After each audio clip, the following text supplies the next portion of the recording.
بسم اللہ الرحمن الرحیم. ہم یہ لیکچرز جو ہیں فرینڈز فورم راؤنڈ ٹیبل دینیات کلاس کے لیے ریکارڈ کیے جا رہے ہیں اور 11ویں کلاس کا یہ دوسرا لیکچر ہے جس میں مسئلہ نمبر 1004 کا آخری حصہ ہم پڑھیں گے.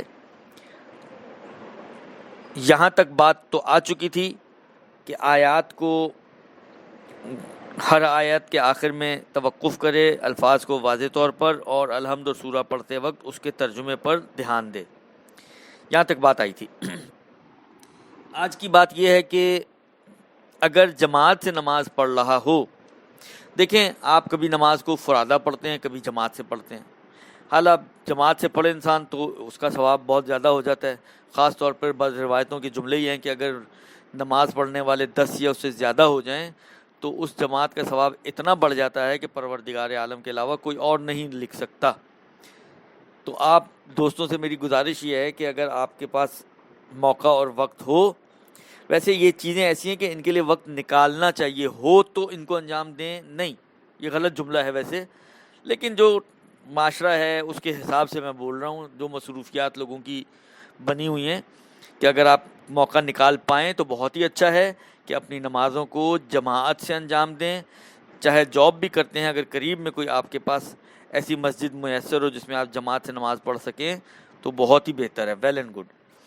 تو جماعت جب کبھی نماز انسان جماعت سے پڑھتا ہے، کبھی فرادہ پڑھتا ہے، تو فرماتے ہیں کہ چاہے آپ جماعت سے نماز پڑھیں تو جب پیش نماز الحمد پڑھ لے، کیونکہ اس میں تو آپ نے الحمد نہیں پڑھنی ہوتی، اور اگر آپ فرادہ پڑھ لیں تو اپنی الحمد پڑھنے کے بعد، خلاصہ جماعتاً امام کی الحمد کے بعد اور فرادہ اپنی الحمد پڑھنے کے بعد الحمدللہ رب العالمین کہے. اور قل هو اللہ پڑھنے کے بعد، یہ بھی دونوں صورتوں میں امام نے پڑھی ہے تو امام کی، اور آپ نے خود پڑھی ہے تو اپنی بعد قل هو اللہ پڑھنے کے بعد 3 مرتبہ، 1 مرتبہ، 2 مرتبہ، یعنی منیمم 1 اور میکسیمم 3 مرتبہ کذالک اللہ ربی یا کذالک اللہ ربنا اس جملے کو دہرائے تو اس کی نماز کا ثواب بڑھ جائے گا. اور فرماتے ہیں کہ سورہ پڑھنے کے بعد فوراً سورہ ختم ہوا کفواً احد اللہ اکبر ایسا نہ کرے، بلکہ تھوڑا سا توقف کرے، رکے، اور پھر اللہ اکبر یا قنوت جو بھی ہے وہ انجام دے، اور پھر اس کے بعد کے مراحل کو انجام دے. یہ مسئلہ نمبر 1004 کا آخری حصہ. یہ کچھ اور مستحبات ہیں، یہ بھی کچھ قراءت سے ریلیٹڈ مستحبات ہیں. مسئلہ نمبر 1005، مستحب ہے کہ تمام نمازوں کی پہلی رکعت میں سورہ قدر اور دوسری رکعت میں سورہ اخلاص یعنی قل هو اللہ احد پڑھے. یعنی یہ بھی ایک مستحبات میں سے ہے کہ انسان اپنی تمام نمازوں کی پہلی رکعت میں سورہ قدر انا انزلناہ فی لیلۃ القدر اور دوسری رکعت میں سورہ اخلاص پڑھے. یہ ایک مستحب ہے جو بیان کیا گیا ہے سوروں کے حوالے سے.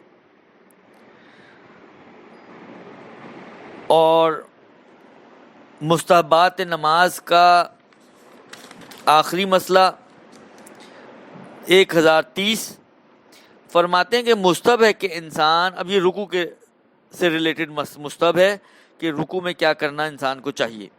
کہتے ہیں کہ مستحب ہے کہ انسان رکوع میں جانے سے پہلے جب سیدھا کھڑا ہو تکبیر کہے، یعنی الحمد اور سورہ پڑھنے کے بعد اوپر جو بیان کیا تھوڑا سا توقف کرے، پھر تکبیر کہے، پھر رکوع میں جائے.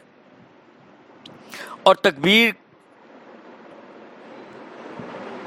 کہنے کے بعد رکوع میں جائے. رکوع میں گھٹنوں کو پیچھے کی طرف دھکیلے، پشت کو، کمر کو سیدھا رکھے، گردن کو کھینچ کر پیٹھ کے برابر یعنی کمر کے برابر لے آئے، یعنی اسٹریٹ ہو، کمر اور گردن ایک ہی لیول پر ہوں. دونوں پاؤں کے درمیان دیکھے، نگاہیں دونوں پیروں کے درمیان ہوں. ذکر سے پہلے یا بعد میں درود پڑھے، یعنی پہلے بھی درود پڑھ سکتا ہے اور بعد میں بھی، دونوں آپشنز ہیں. اور جب رکوع کے بعد اٹھے اور سیدھا کھڑا ہو تو بدن کے سکون کی حالت میں ہوتے ہوئے سمع اللہ لمن حمدہ کہے. دیکھیں اس میں دو تین چیزیں انہوں نے کہہ دی ہیں ایک ساتھ. ایک تو یہ کہ رکوع سے اٹھے تو اٹھتے ہی فوراً اٹھتے ہوئے سمع اللہ نہ کہے ایک، بلکہ پہلے سیدھا کھڑا ہو ایک، سیدھا کھڑا ہونے کے بعد بھی ابھی بدن ہل رہا ہو اور سمع اللہ کا یہ کام بھی نہ کرے. دوسرا کام جس چیز کا خیال رکھنے کی ضرورت ہے وہ یہ کہ کھڑا ہونے کے بعد بدن کو سکون کی حالت میں آنے دے، اور جب بدن سکون کی حالت میں آ جائے تو پھر کہے سمع اللہ لمن حمدہ. میں صرف غور کرنے کو کہوں گا آپ بچوں کو کہ آپ لوگ جب فرادہ نماز پڑھتے ہو، بالخصوص جماعت میں تو آپ مجبور ہوتے ہو پیش نماز کے ساتھ ساتھ ہی کرنا ہوتا ہے، لیکن جب آپ فرادہ نماز پڑھ رہے ہوتے ہیں بالخصوص، تو اس میں آپ ذرا توجہ دیں کہ اس ایک سمع اللہ کہنے میں ہم کتنا بڑا بلنڈرز مارتے ہیں. کبھی اٹھتے ہوئے بول رہے ہوتے ہیں، کبھی بدن کے ہلتے ہوئے بول رہے ہوتے ہیں. ہمیں سمع اللہ کہنے میں ان باتوں کا لحاظ کرنے کی ضرورت ہے تاکہ اس سمع اللہ کا ثواب ہمیں صحیح طریقے سے مل سکے. یہ تو ہو گئے جناب علی رکوع کے حوالے سے. اب کچھ مستحبات و مکروہات سجدے کے حوالے سے بیان کرنا چاہتے ہیں کہ سجدے میں کن باتوں کا خیال رکھنا اچھا ہے اور کن باتوں کا اچھا ہے کہ ان سے پرہیز کی جائے. مسئلہ نمبر 1078 1078 فرماتے ہیں کہ چند چیزیں سجدے میں مستحب ہیں. پہلی چیز، جو شخص کھڑا ہو کر نماز پڑھے وہ رکوع سے سر اٹھانے کے بعد مکمل طور پر کھڑے ہو کر اور بیٹھ کر نماز پڑھنے والا رکوع کے بعد پوری طرح بیٹھ کر سجدے میں جانے کے لیے تکبیر کہے. دیکھیں آپ کو معلوم ہے کہ نماز کا سب سے قیمتی اور سب سے اہم حصہ سجدہ ہے، کہ جس میں انسان اپنی سب سے بلند حصے کو خاک پر رکھ رہا ہوتا ہے اور خدا کی بارگاہ میں ایک خضوع اور خشوع کا اظہار کر رہا ہوتا ہے. یعنی سجدے کو بعض علماء نے عبادت کی روح اور یعنی نماز کی روح اور جان قرار دیا ہے.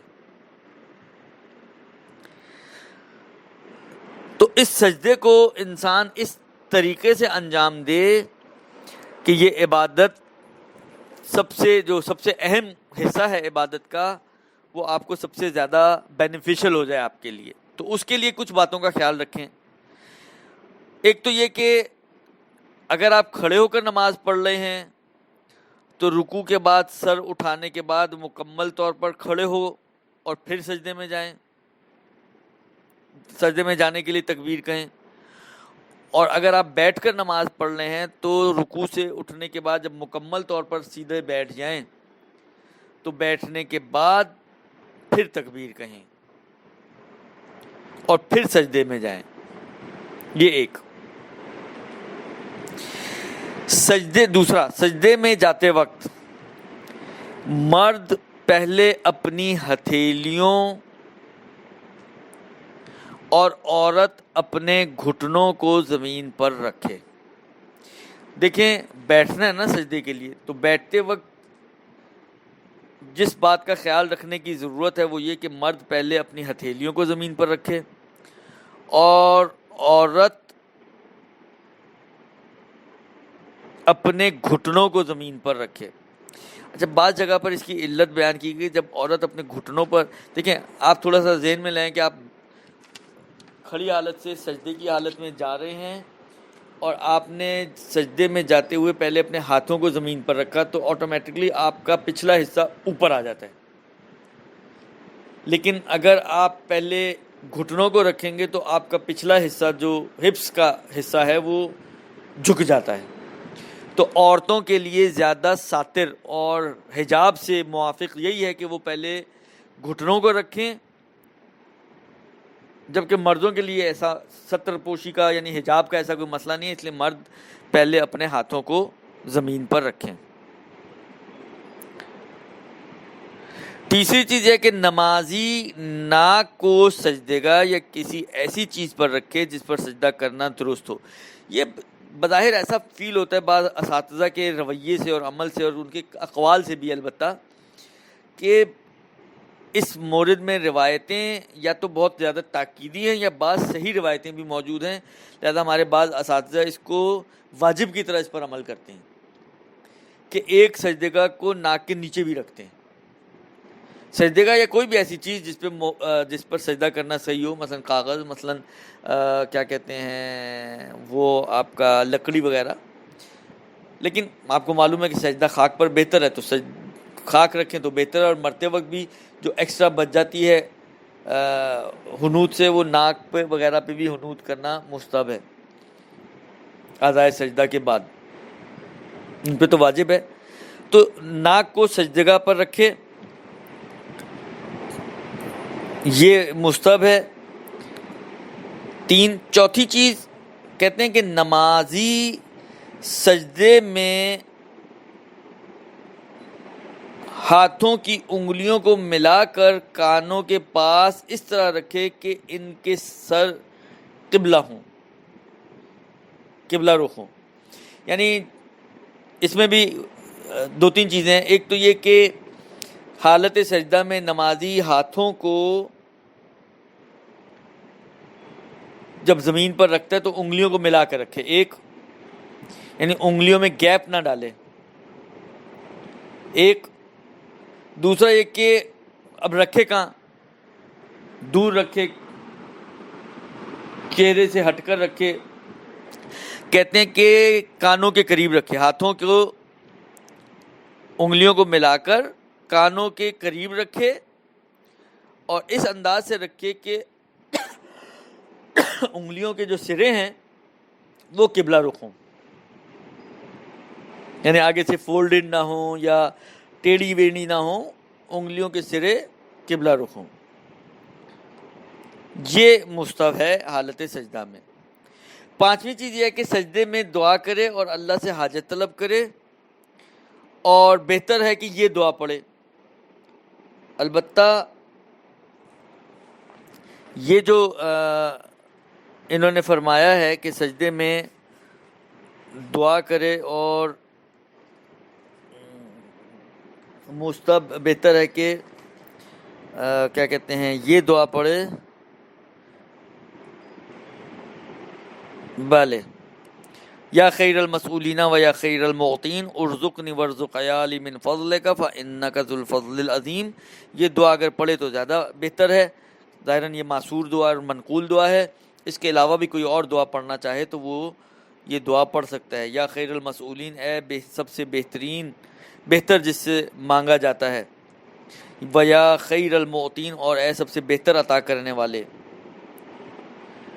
ارزقنی ورزق عیالی من فضل کا، اپنے فضل سے مجھے اور میرے گھر والوں کو رزق عطا فرما، فإنک ذو الفضل العظیم، بے شک تو بہت ہی فضل و کرم والا ہے۔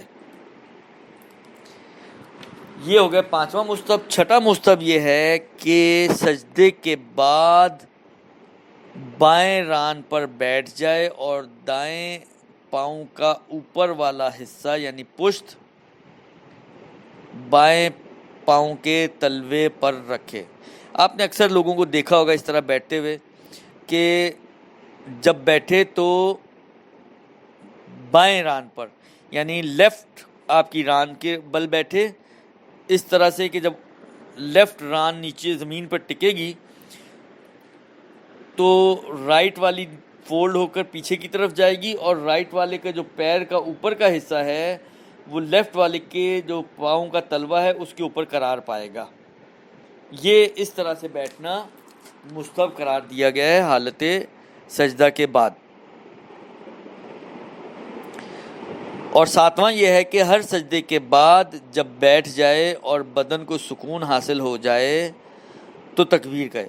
اس میں بھی بیٹھنا بھی ہے، بیٹھنے کے بعد بدن سکون کی حالت میں آ جائے اور بدن کے سکون کی حالت میں آنے کے بعد پھر تکبیر کہے، اور تکبیر کہنے کے بعد جب پہلے، یہ دونوں سجدوں کے بعد مستحب ہے تکبیر کہنا، لیکن پہلے سجدے کے بعد جب بدن کو سکون حاصل ہو جائے تو تکبیر کے بعد استغفر اللہ ربی و اتوب الیہ پڑھے، یہ 8واں مستحب ہو گیا کہ پہلے سجدے کے بعد جب بدن سکون کی حالت میں آ جائے اور یہ تکبیر کہہ لے تو تکبیر کے بعد استغفر اللہ ربی و اتوب الیہ کہے۔ انشاءاللہ کچھ اور مستحبات ابھی سجدے کے باقی ہیں، وہ انشاءاللہ میں اگلی نشست میں آپ کی خدمت میں عرض کروں گا۔ اللهم صل